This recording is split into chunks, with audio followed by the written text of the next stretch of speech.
Ladies and gentlemen, remember this War of the Realms uniform for Venom? Well, we're going back to Asgard, baby. The sneak peek wasn't Fantastic Four. It wasn't Avengers 1000, 1 million BC. It wasn't none of that crap. It was Enchantress and Malekith invading Asgard from the 2019 War of the Realms mega series. This is a huge precursor to what could be a banger of an update, could be an epic quest, could be so many different things, but we're going to dive right into it with the following. The cunning Enchantress and the diabolical Malekith are ready to start the War of the Realms. Will they overpower their foes and conquer the 10 realms? Find out more in the upcoming update. That's Malekith. A lot of people thought it was like Null or some shit. This is a really cool sneak peek. It's really long. It's almost a minute, and it definitely sets the stage for a lot of heroes to join the fray. So let's dive into what's going on. So these two supervillains have returned to challenge Asgard once again. Asgard at war. Check out the new looks and abilities of the leader of the Dark Elves, who's Malekith, and the charming sorceress. So let's check out the sneak peek, and then we'll talk about the implications for these two characters, and then we will talk about potential other characters that could be coming as well. So very cool intro here. Very nice modeling by the sneak peek team. Again, great job by the sneak peek team. They crushed it. Here comes Enchantress across the Bifrost. Okay, looking nice, I'll say. The soldiers kind of look like corpses initially. They're just standing there, completely flaccid.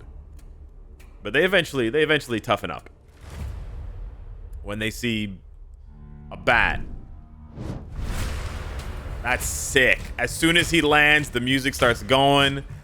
Malekith is evil as hell. Malekith is the main antagonist of War of the Realms also. So that's another big reason why he needs to be included here.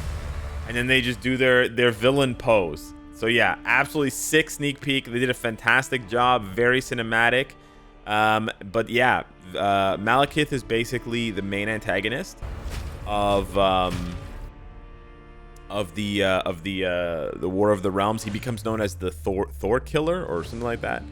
Sort of like Gore, like the God Butcher, or I think he's called Thor Butcher. I can't remember. But anyways, at one point in the climax, near the climax of the War of the Realms, there's 4 different Thors fighting him at the same time, which is pretty cool. Now, if you missed it, there are 2 instances of the Tier 3 teaser appearing. There's the first one, where the 3 is carved, and there's like a T-shaped little thing here on the edge of the Bifrost. Excellent work, by the way, to the sneak peek team to make this look like just a regular part. Like if you look, right, it just looks like a regular part of the Bifrost, right? It just looks normal, right? Yeah, that makes sense, but it also shaped like a T, baby, and you can actually see it here very clearly. But then you can also see it again when Malekith lands. So my interpretation of this, I could be wrong, could be totally wrong, but my interpretation of this is that we're going to get Tier 3 for both. There it is. We're going to get Tier 3 for both Malekith and Enchantress. So that is pretty cool. Both of them are still stuck at Tier 2. Now, what it means for them before we go on to anybody else. For Malekith, it's a pretty big deal because he hasn't gotten an upgrade in like 15 years. Honestly, one of the most neglected characters in the game, and actually a very interesting villain, right? Dark Elf, got a lot of fantasy sort of lore, and like Ghost Rider, he has that insane Tier 2 passive. It does apply to heroes instead of villains, so it doesn't have as much value for PvE content, but it has tons of value for PvP content. So we'll see if Malekith becomes potentially a counter to combat types, because he's a blast type, right? If he remains a blast type, and then he'll have that insane increased damage, right? He won't be able to counter like Hulk, not necessarily all combat types like Hulk and Carnage, but Agent Venom, Wolverine, right? All those cats would have a very hard time dealing with him because he deals so much burst damage, as long as they make the rest of his kit obviously PvP viable. As far as where he can utilize this passive for PvE, it's really only against Quicksilver, Scarlet Witch, and Cable World Boss Ultimate, not World Boss Legend. We have no hero World Boss Legends and no other hero-based PvE content. So yeah, it would be a kind of a shame if they didn't make him for PvP, unless they change the passive, but I kind of hope they don't, because I really like these passives. They're few and far between, and they're very, very powerful. So yeah, that's for Malekith. I'm really happy that he's finally getting a glow up. This is huge for him, absolutely huge. For Enchantress, it's also pretty huge. Not White Tiger. For Enchantress, it's also pretty huge because her last uniform was Summer Days. So a lot of people are looking at this update and they're thinking, oh, these are the summer uniforms because Enchantress's last uniform was a summer uniform. It's not the case. Not the case. So this is not going to be a summer uniform because there's more sneak peeks to come. At least I think, right? They could be changing the script around on this, but I doubt it. I doubt it because all of the previous years' summer uniforms, they've been in a summer sneak peek, and this is not a summer sneak peek. This is a comic sneak peek from a comic run. So I think we're going to see Enchantress get a regular uniform. So for all of you worrying that you'd have to pay real money for Enchantress's uniform, I don't think that is going to happen, which is actually really good for her. And remember that Enchantress also has a support passive. Here, applies to all allies, increases mind damage by 30%. It's not a huge amount, but she also has debuff effect, which is very nice for dispatch. So you could be getting another upgrade for that if that's something that you're interested in. But yeah, that is pretty cool. And it also was apparently teased a while back. So for Enchantress specifically, if you look at her design, it does come from it is inspired by the comics, but it's also inspired. Maybe I get a better shot here. It's also apparently inspired by Danny Koo's drawing. So Danny Koo tweeted this 9 hours ago, right after he actually retweeted the sneak peek, and he laughed and he said, "Amora the Enchantress has returned."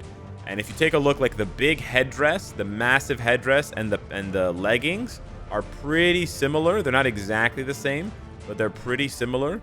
The only thing that is really different is the bust in the front.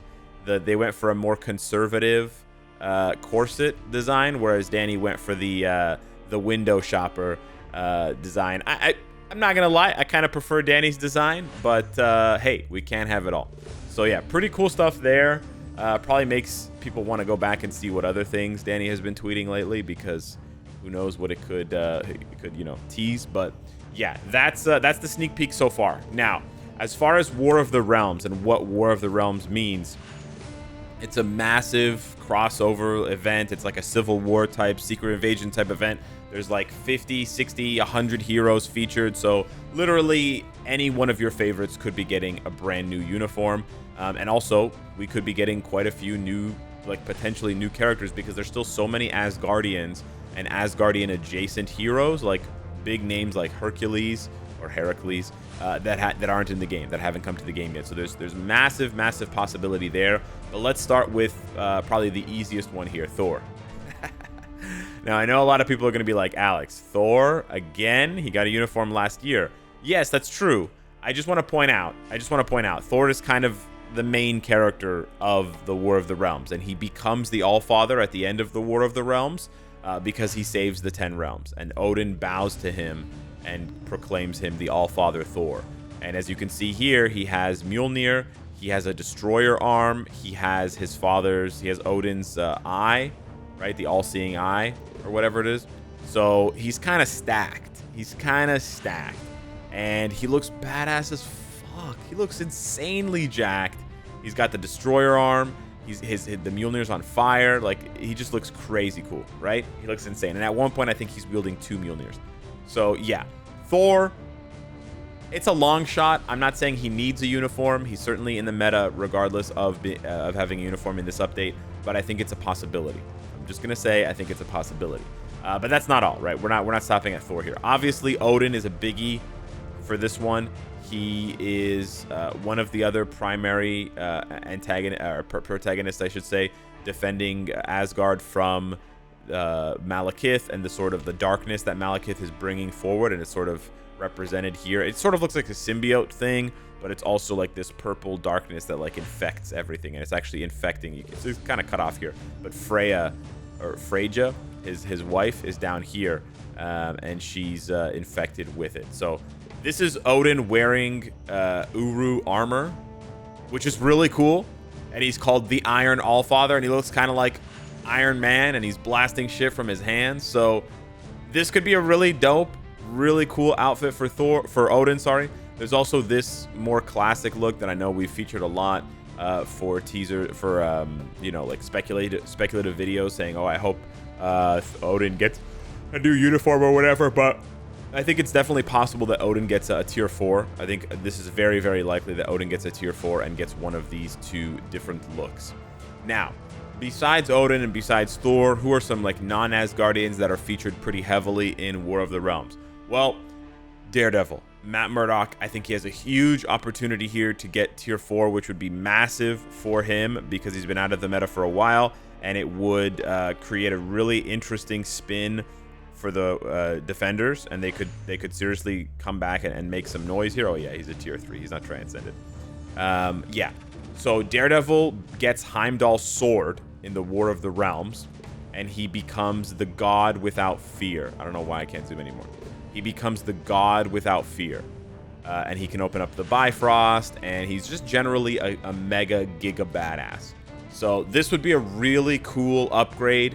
It would look amazing, and it would certainly be welcome because Daredevil hasn't been meta since like late 2021, right? So it's been like almost 2 years for him now, getting to the end of 2023.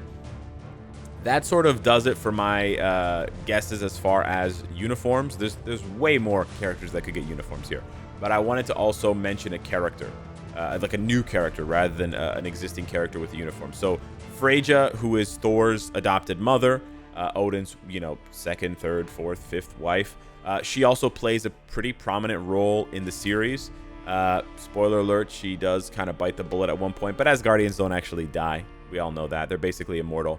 She has a really cool look as well. These designs kind of remind me of the Hellfire Gala when they were sort of designing them and showing them off.